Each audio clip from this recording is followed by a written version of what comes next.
Hi everyone, welcome to my channel. So in this video here, I'm gonna explain my experience servicing my Pinarello at the small bike shop in my area, and I'm gonna explain to you experience getting my bike fixed at the dealer, which one I prefer, what you guys can learn a lot.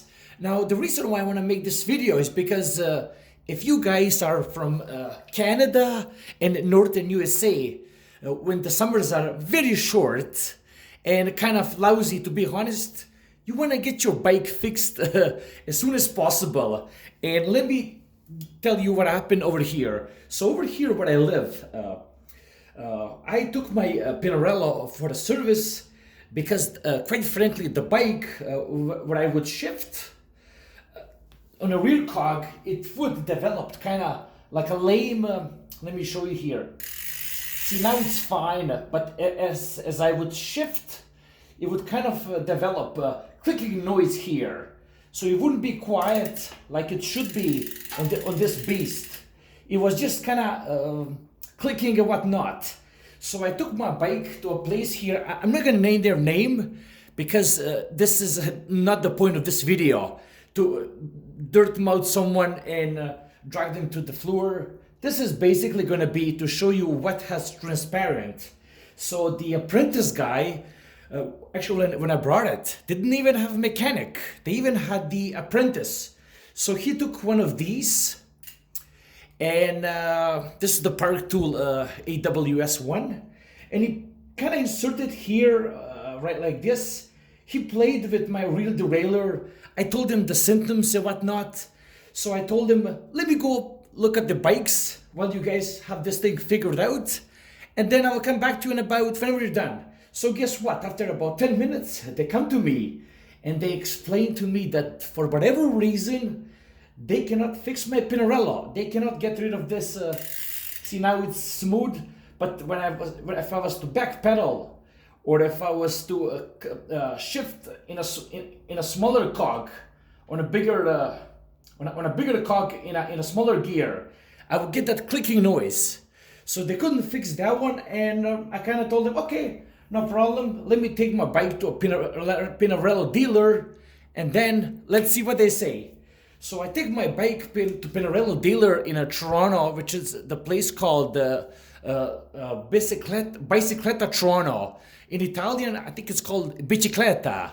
So anyways, the guy takes a look. I told him it's a low mileage Pinarello Quattro. He takes a good look at my front derailleur, rear derailleur, and after he sees the symptoms, guess what? he kind of found out pretty quickly that my inner cable over here was bent somewhere here. I'm not sure how he was able to figure that out, and he told me that they have already stocked a brand new inner cable. The place where I brought it the very first time, they did not have the inner cable stocked. Keep in mind that they want to stock mainly Shimano parts because they sell quick. That's what sells, that's what you want to stock, common sense. So this place that I brought it, like I told you just now, the Pinarello dealer, they even had the parts to replace the old beat up wire that actually got bent or that broke. So to make the story short, the guy the mechanic replaced the inner cable. He quickly readjusted the rear derailleur, and guess what? I was good to go.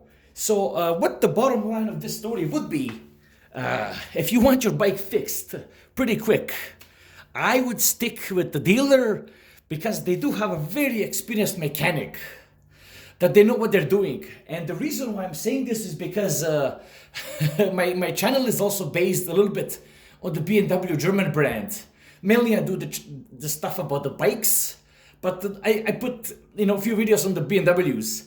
And whenever my Beamers would break, the dealer was the only one that was able to fix my car very quick, just like the Pinarello dealer over there. So the bottom line of the story is pretty similar, and I'm mainly doing this video for you guys to help you that If you want your bike fixed with the camping parts and people that actually have them in stock, most likely you want to stick with the dealer because they are the ones that have it on stock and they're gonna be able to get you back on the road pretty fast, especially if you ride on a daily basis and whatnot. So this is the basically bottom of the line of the story. I had a pretty nice experience with the dealer. Now, would I take the chance at the independent small bike store? I'm not sure, but for now I will stick with the dealer. So there you go. Hope you found it useful. Like, subscribe, and take care.